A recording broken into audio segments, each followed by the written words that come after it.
Hello मेरे प्यारे दोस्तों, आपका स्वागत है मेरे इस यूट्यूब चैनल गौतम ऋतु में। और आज के इस वीडियो क्लिप में आपको एक ऐसे मुद्दे के बारे में बता रहा हूं, और इस मुद्दे के बारे में आप सभी जानते हैं, अवगत हैं। यूपी ही नहीं, समस्त भारत में ये बवाल मचा हुआ है कि कथावाचक क्या एक ओबीसी, एससी, एसटी कैटेगरी का नहीं बन सकता है। इस पर काफ़ी विवाद हो रहा है, और ये विवाद काफ़ी गंभीर हो चुका है, क्योंकि ये बहुत ही संगीन मामला है। एक यादव बिरादरी के जो कथावाचक थे, उनके साथ जो बदसलूकी की गई, वो निंदनीय है। वो मानवीय तरीके से देखा जाए तो पाप है। आज के इस दौर में जो धर्म को लेकर जो लोगों में मतभेदता है, उसको खत्म करने की जरूरत है। क्या यह किसी की पुश्तैनी है, या किसी की ऑथराइज्ड है, या किसी ने लिख दिया है?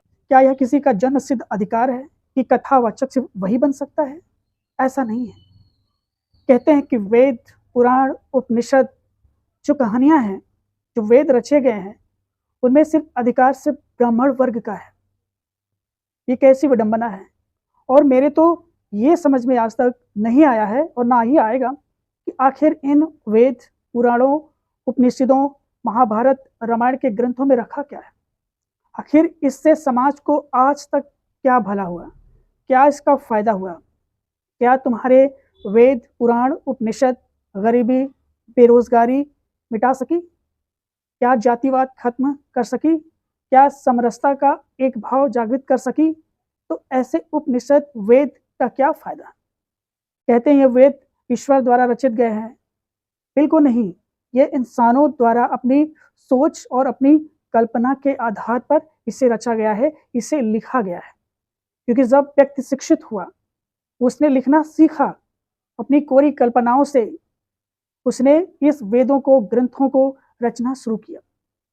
और जो फिर इसमें जाति का जो एक मकड़ जाल जो रचा गया, वो आज विश्व विदित है।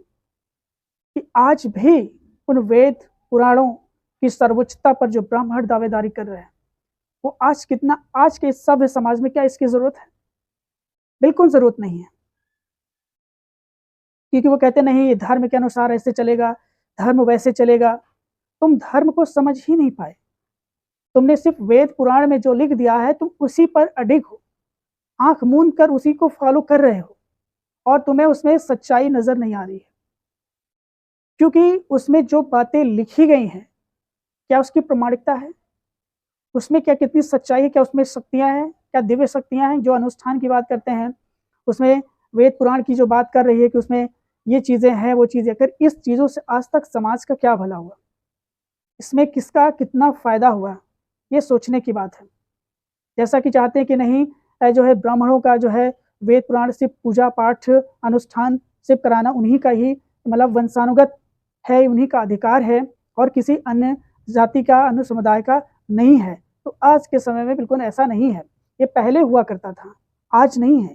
पहले धर्म के अनुसार चलता था, मनुस्मृति चलती थी, लेकिन अब नहीं चलता है। अब संविधान के अनुसार चलता है। संविधान एक ऐसा विधि है जो सब व्यक्ति को, हर एक वर्ग को समरसता, एकता, अखंडता के सूत्र में बांधे हुए है। आज जो धर्म पे जो लड़ रहे हैं, जो कथावाचक जो विवाद हुआ है, उस पर जो आज डिबेट हो रहे हैं, मैं समझता हूँ वो निराधार है। क्योंकि तुम आज सच्चाई को नहीं समझ रहे हो। हर व्यक्ति को पूजा पाठ कराने का, वेदों को अध्ययन करने का, अनुष्ठान विधि द्वारा कराने का, उसे हर व्यक्ति को अधिकार है। अगर वो व्यक्ति समझदार है, ज्ञानी है, और उसने काफी अध्ययन किया है, तो वह निसंकोच सुना सकता है। उसको वो अधिकार है। कोई यहाँ पर ब्राह्मण नहीं है, कोई क्षत्रिय नहीं, कोई वैश्य, कोई शूद्र नहीं है आज के समय में। हाँ, लेकिन अभी भी जाति का जो अंकुश है, जो जड़ है, वो भी खत्म नहीं हो पाई है। क्योंकि इसको बो दिया गया है, एक ऐसा बो दिया गया है जो व्यक्ति की मानसिक पटल पे आज भी उसी तरह बसा हुआ है। इससे वो उभरना नहीं चाहता। और उच्च वर्ग के लोग जो अपने आप को ब्राह्मणवादी समझते हैं, वो तो चाहते हैं कि हमारे घुटनों के नीचे ही रहे, हम हर चीज में आगे रहें, और वो आगे हैं भी, लेकिन फिर भी अभी भी वो शोषण कर रहे हैं। क्या ऐसा करना चाहिए? तुम्हारे वेद, तुम्हारे पुराण, तुम्हारे उपनिषद, तुम्हारे ग्रंथ, तुम्हारे महाभारत, रामायण, इससे आज तक देश को क्या मिला? प्रश्न है, सवाल भी है। क्या देश का उत्थान हुआ? कितने विकास की उन्नति पे तुम गए? क्या चंदन का लेप माथे पे लगा लेने से और मालाएं पहन लेने से, रुद्राक्ष पहन लेने से क्या कोई प्रकांड विद्वान बन पाता है? नहीं बन पाता है। ये सिर्फ क्या होता है, एक दिखाने की बातें हैं। जो वेद में लिखी गई हैं, जो ग्रंथ में लिखे गए हैं, वो व्यक्ति ने अपनी सोच, अपनी समझ, अपने अनुभव के आधार पर उसको रचित किया है। उसमें कोई प्रामाणिकता नहीं है, उसमें आज तक कोई भी चीजें सिद्ध नहीं हुई है। वो सिर्फ कल्पना होती है, एक कोरी कल्पना। ऐसे रच दिया गया, ऐसे बना दिया गया, कैसे है, तुम सबसे श्रेष्ठ हो, ब्राह्मण वर्ग सबसे श्रेष्ठ, फिर क्षत्रिय, फिर वैश्य आता है, फिर शूद्र आता है। शूद्र की तो स्थिति बद से बदतर है, आज भी है। आज भी जाति के नाम पर लोगों को मार दिया जाता है। क्या यह एक क्षत्रिय को शोभा देता है? क्या एक ब्राह्मण को शोभा देता है? नहीं देता, क्योंकि तुम एक मनुष्य की हत्या कर रहे हो, उस आत्मा की हत्या कर रहे हो जो उसके अंदर है। ये लोगों को समझ में नहीं आ रहा है। ये धर्म पर क्यों लड़ रहे हो, क्यों विवाद कर रहे हो? क्योंकि देश अब आज किसी विधि विधान अनुष्ठान वेद पुराण उपनिषद से नहीं चलता है। हर देश का अपना एक संविधान है, एक विधान है, और उस विधान के तहत सबको चलने का अधिकार है और वो प्रदान करती है। लेकिन कुछ लोग चाहते कि मनुस्मृति आएगी। मनुस्मृति क्या है? वो एक संकीर्ण मानसिकता की जड़ी हुई कल्पना है, जो शोषण को दिखाती है, जो असहिष्णुता को दिखाती है, जो खंडता को दिखाती है, अनेकता को दिखाती है। क्या ऐसे आज के इस 21वीं सदी में मान्य है? बिल्कुल मान्य नहीं है। लेकिन कुछ ऐसे समाज में जो अराजकता की स्थिति फैलाई जाती है, ये सिर्फ एक पॉलिटिकल एजेंडा है, एक राजनीतिक एजेंडा है। क्योंकि जब जब यहाँ पर आज देख रहे हैं कि पिछले 10 वर्षों से, मैं बता रहा हूँ, पिछले 10 वर्षों से गणना कर लीजिए, देश की क्या स्थिति है, राज्य की क्या स्थिति है। अराजकता की स्थिति आ गई है। जो चाहे जिसको आज मार दे रहा है, जाति के नाम पे, धर्म के नाम पे कत्ल हो रहे हैं। आखिर इससे क्या मिलता है? मैं उन भाई बहनों से पूछता हूँ जो धर्म के पट्टी बांध कर लोगों की हत्याएं, भेदभाव कर रहे हैं। अरे आज वो दौर नहीं है, आज का दौर आज है। आज 21वीं सदी के दौर में आप जी रहे हो भाई। तुम्हें कौन समझाए कि तुम्हें इन धर्म में नहीं पढ़ना चाहिए? एक पढ़ा लिखा, एक शिक्षित व्यक्ति ऐसा कभी नहीं करता है। और जो अपने आप को बहुत बड़े महामंडेश्वर समझते हैं, वो सोचते हैं कि हमने वेद पढ़ लिए, पुराण पढ़ लिए, गीता पढ़ लिए, महाभारत रामायण पढ़ लिए, तो वो सोचते हैं कि हम बहुत बड़े चमत्कारी हो गए, हम बहुत बड़े ज्ञानी हो गए। बिल्कुल नहीं ज्ञानी हो। आपके मंत्र, आपके उच्चारण से क्या होता है, क्या फायदा होता है? कहते हैं हम पूजा पाठ करवाते हैं, अनुष्ठान करवाते हैं, यज्ञोपवीत करवाते हैं, यज्ञ कराते हैं। आखिर इसके कराने से क्या हो जाता है? क्या चमत्कार हो जाते हैं? मुझे तो कुछ भी चमत्कार नजर नहीं आता। ये तो मुझे लगता है एक धन कमाने का एक साधन मात्र के सिवा मुझे कुछ नजर नहीं आता। क्या तुम्हारे वेद पुराण उपनिषद किसी गाड़ी फंस जाए उसे निकाल सकती है? क्या तुम्हारे वेद पुराण उपनिषद मरे हुए व्यक्ति को जीवित कर सकती है?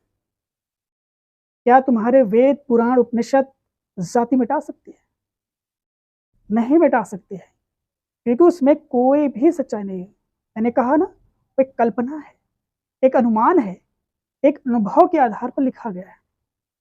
और उसमें यह कर दिया गया है कि ब्राह्मण ही सोच, वेदों का अध्ययन करना, उसको पढ़ना, उस पर पूजा पाठ करवाना सिर्फ ब्राह्मणों का अधिकार है और किसी का नहीं है। लेकिन आप वो समय नहीं रहा, कभी था, अब नहीं है। लोग कहते नहीं हम मंत्र पढ़ लिए, हमको बहुत आते हैं। तुम्हारे इस मंत्र से क्या चमत्कार हो जाता है? कोई सिद्ध करके दिखा दो कि तुम्हारे इस मंत्र से किसी की भलाई हुई, बताओ। तुम्हारे वेदों से किसी की भलाई हुई तो आज तक बता दो।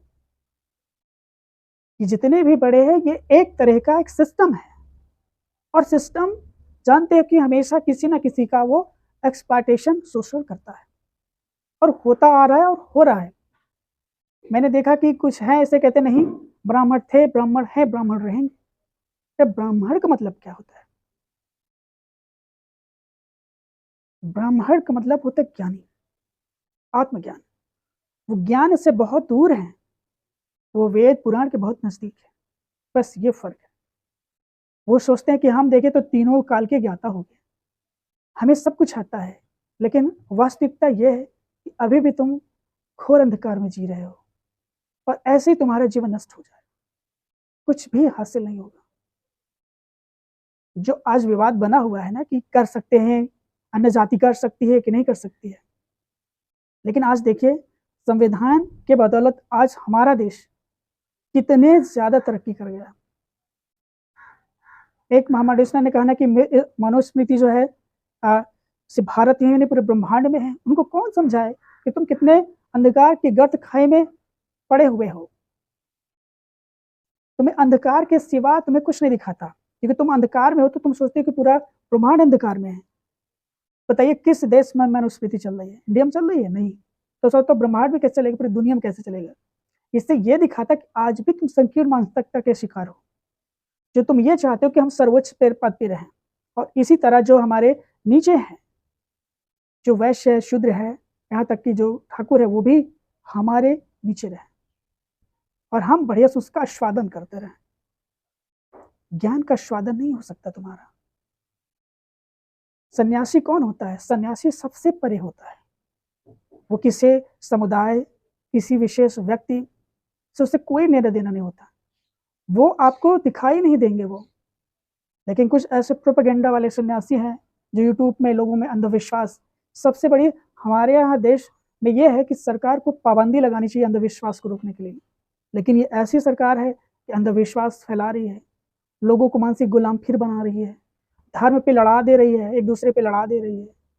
ये सोचने वाली बात है। क्या आज के समय में कोई ऐसा रुचि लेता है इन पूजा पाठ में? क्या मिलता है? मंदिर में जाते हो, क्या मिलता है तुमको? समझ में नहीं आता है कि कैसी मानसिकता है। इससे दूर कब निकलेंगे आप लोग? जब इससे दूर निकलेंगे तभी आप कुछ कर पाओगे, वरना एक दूसरे से लड़ते रहोगे। विविधता अच्छी होती है, लेकिन विविधता बहुत विनाशकारी भी होती है, क्योंकि ये विविधता कभी एक नहीं होने देती, खंडों में रहने देना चाहती है। तो ये समझना चाहिए आज के युवाओं को, नवयुवकों को, कि तुम देश के कर्णधार हो। तुम जो तुम्हारे पूर्वज गलत राह पे चले तुम मत चलो। तुम्हें साइंस पढ़ना है, देश कहाँ जा रहा है, और तुम आज फिर 1000 साल पीछे जा रहे हो। तुमको ये बात क्यों नहीं समझ में आ रही? समझना चाहिए इस बात को लेकर। ये धर्म शास्त्र से नहीं चलेगा, किसी मनुस्मृति से, किसी उपनिषद से ये नहीं चलेगा। देश संविधान से चलता है, विधि से चलता है, क्योंकि जब विधि होती है तो किसी का भी शोषण नहीं होता है। जो शोषण करता है, अन्याय करता है, अत्याचार करता है, उस पर अंकुश लगाती है विधि। डिबेट करते हैं, प्रवचन देते हैं, क्या मिलता है इससे? सिर्फ तुम्हें बस लग कहते हैं और एकदम परमानंद रहो, भोग विलास से दूर रहो। खुद भोग विलास में लिप्त है, लग्जरी गाड़ियों में चढ़ते हैं। कुछ लोग कहते हैं हिंदू राष्ट्र बनेगा। देवकीनंदन जो महामंडलेश्वर है कहते हिंदू राष्ट्र बन जाकर क्या दिक्कत है? तो हिंदू राष्ट्र नहीं रहेगा तो क्या दिक्कत है? अरे सेकुलर राष्ट्र है, यहाँ सभी धर्मों का समान आदर सत्कार है, यहाँ कोई एक धर्म की बात नहीं हो रही, क्योंकि धर्म निरपेक्ष राष्ट्र है। ये भारत के संविधान में लिखित है, सेकुलरिज्म है। यहाँ कोई किसी की नहीं कर सकते कि यहाँ मुस्लिम धर्म होगा, कि सिख धर्म होगा, कि ईसाई होगा, कि हिंदू होगा। नहीं, यहाँ सिर्फ एक है, और सिर्फ अपने आप को एक भारतीय समझो और कुछ नहीं। लोग समझने का प्रयास नहीं करते, कहते लोग बहुत शिक्षित हैं। क्या शिक्षित हो? शिक्षित होकर भी ऐसी मानसिकता से अगर ग्रसित हो तो तुम उस अशिक्षित से भी बदतर हो, क्योंकि वो तो अशिक्षित है, उसे तो पता ही नहीं है कि क्या सत्य है, क्या असत्य है। वो जितना समझ पाता है उतना ही करता है, लेकिन आप तो शिक्षित हैं, समझदार हैं, क्योंकि हमेशा शिक्षित व्यक्ति ही अशिक्षित व्यक्ति का शोषण करता है।